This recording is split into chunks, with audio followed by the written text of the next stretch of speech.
ኢና ሊላሂ ወኢና ኢለይሂ ራጅዑን። በጣም የሚያሳዝንና በጣም የሚያስገርም መርዶ ደርሷል ከወደ ሳዑዲ አረቢያ ሪያድ። በጣም ነው ልብ የሚሰብረው። ይሄ የምታዩት ወንድማችን ገና እንቦቀቅላ ህፃን ልጅ በራሱ ጓደኛ አብሮት በሚኖረው ጓደኛ ብሎ በፍቅር የሚኖረው የራሱ ጓደኛ ገሎታል ማለት ነው። በጣም ያሳዝናል። በጣም ነው ልብ የሚሰብረው። በነገራችን ላይ አሰላሙ አለይኩም ወራህመቱላህ ወበረካቱ። ውድና የተከበራችሁ የቻናሌ ተከታታዮችና እንዲሁም ጓደኞቼ እንዴት ናችሁልኝ? ደህና ናችሁ ወይ? ሁሉ ሰላም፣ ሁሉ መልካም ከኔ ጋር አልሐምዱሊላህ። እንዲሁም በመላው ዓለም የምትኖሩ እህት ወንድሞቼ እንዲሁም አድናቂዎቼ ተከታዮቼ ላይክ ሸር እያደረጋችሁ የምታበረታቱኝ በያላችሁበት ፈጣሪ ይጠብቅላችሁ። ቤተሰቦቻችሁንም ፈጣሪ ይጠብቃችሁ፣ እናንተንም በያላችሁበት ፈጣሪ ይጠብቃችሁ እያልኩኝ ዛሬ እንግዲህ በጣም ልብ በሚሰብር ቪዲዮ ነው የመጣሁላችሁ። ያው እንግዲህ ለኛ ለኢትዮጵያውያኖች ሞት ብርቃችን አይደለም። ለኛ በአሁኑ ዘመን ለኛ ሞት ሰርግ መስሎ የሚታይበት፣ የሰው ሞት ደግሞ እንደ ማንኛውም እንስሳ የሚታይበት፣ ማንም ሞተ ብሎ የማይደነገጥበት ዘመን ላይ እንዳለን ሁሉም ሰው የሚታወቅ ነው። ግን ብዙ ሰው ሙቷል። በተለይ በአሁኑ ዓመት ብዙ ሰው አልቋል። በሀገራችንም ከሀገር ውጭም ብዙ የተባባሰ ብዙ ነገር እየሰማን ነው። ነገር ግን የዚህ ልጅ አሟሟት ከሁሉም ለየት የሚያደርገው ነገር በሴት መሆኑ ትንሽ ያሳዝናል፣ ልብ ይሰብራል። እንግዲህ በምትወዱት ጓደኛ ብላችሁ ህይወታችሁን አሳልፋችሁ የምትሰጡት አብሮ እያደረ አብሮ እየዋለ አብሮ እየበላ እየጠጣ ጓደኛውን ለምን ገደለው ነው ጥያቄው። እኔ እስካሁን ድረስ አልዋጥልኝ ያለው ነገር ምንድን ነው? የሰው ልጅ በጥላት ይገደላል፣ በድንገተኛ አደጋ ይገደላል፣ በጦርነት ምክንያት ይገደላል። ነገር ግን ይሄ ልጅ ሞተ የተባለው በራሱ ጓደኛ ነው።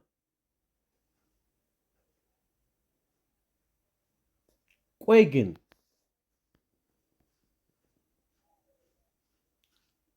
ጓደኛ ማለት እኮ በጣም ትልቅ ነገር ነው። ጓደኛ ማለት ከሁሉም የጠራ ማለት ነው። ገባችሁ? እንኳን በሴት አይደለም ቀርቶ ሌላ ጥቅማ ጥቅም ነገር እንኳን የማይቀይረው ነው ጓደኛ ማለት።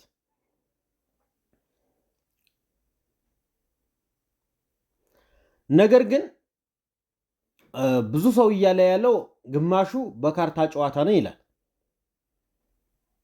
ግማሹ ደግሞ በሴት ነው ይላል። ውዝግብግብ ያለ። ለማንኛውም ሳዑዲ አረቢያ በተለይ ሪያድ ላይ ህግ የሌለበት ሀገር፣ እንደፈለገ መረን የሚከድበት ሀገር፣ ሀበሻ መሳሪያ ይዞ የሚንቀሳቀስበት ሀገር ማለት ሳዑዲ አረቢያ ሪያድ ላይ ነው። እኔ አንዳንድ ጊዜ የዱባይን ህግ በጣም ነው የማከብረው። የዱባይ ህግ ሴቱም ሴት ወንዱም ሴት ሆኖ የሚኖርበት ሀገር ማለት ዱባይ ነው። ዱባይ ላይ የፈለገ ተአምር ቢሰራ የፈለገ በደል ብትበዳደን ሆድህን እያመመህ ሆድህ እያረረ እየቆሰለ እየነደርክ ዝም ብለህ ትኖራታለህ እንጂ አበደን የሰው ልጅ አይደለም ለማጥፋት ቀርቶ ለመሳደብ እንኳን ተሰቅቀው የሚኖሩበት ሀገር ዱባይ ነው። የዱባይ ህግ በጣም ነው የሚመቸኝ። ሳውዲ ግን ሪያድ ላይ ቁጥር ብትሉኝ ቆጥሬ የማልዘልቀው ወጣት ለዛውም ገና ህፃን የሆነ ወጣት ያለቀበት ሀገር ማለት ሳውዲ አረቢያ ነው።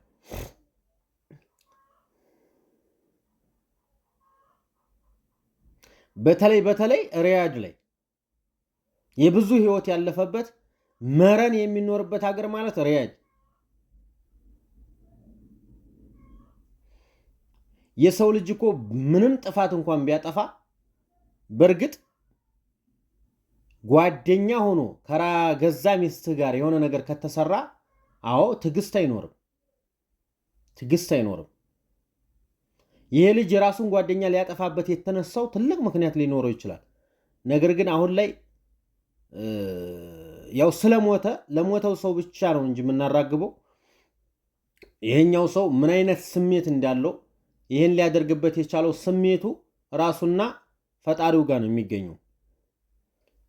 እና ወንድሞቼ ምን ላችሁ መሰላችሁ፣ በሰው ሀገር ላይ ስትኖሩ ጓደኛ ማያስፈልጋችሁ ምንም ነገር አያስፈልጋችሁ።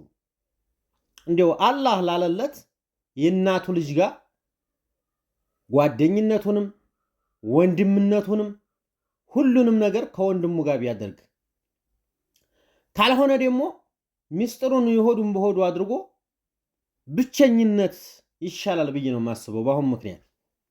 በአሁን ባለንበት ሁኔታ ጓደኛ አያስፈልግም።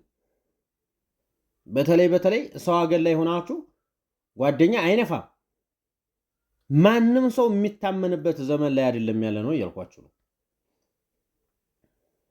አሁን ላይ ሞትን ፍራቻ ወደ ሰው ሀገርም ብትወጡ ሟች ናችሁ፣ ሀገርም ላይ ብትቀመጡ ሟች ናችሁ። ይቺ ዓለም ተረፍ ያለው ብቻ የሚተርፍባት ሁሉም ተስፋ ቆርጦ የሚኖርባት ማለት እኛ ኢትዮጵያኖች ነን። የትም ተመችቶን እየኖርን አይደለም። ነገር ግን የዚህ ልጅ ከሞቱ አሟሟቱ ማታ አለ ብላችሁ ጧት ሞቷል ትትባሉ በጣም ነው ልብ የሚሰብረው። ለማንኛውም በያለንበት አላህ ይጠብቀን፣ አሟሟታችንን የሚያሳምርልን። በተለይ በውጭ ሀገር እየተንከራተታችሁ ያላችሁ እህት ወንድሞቼ እንደው ፈጣሪ ይጠብቃችሁ፣ በያላችሁበት ደስተኛ ላይ ያድርጋችሁ። ወላሂ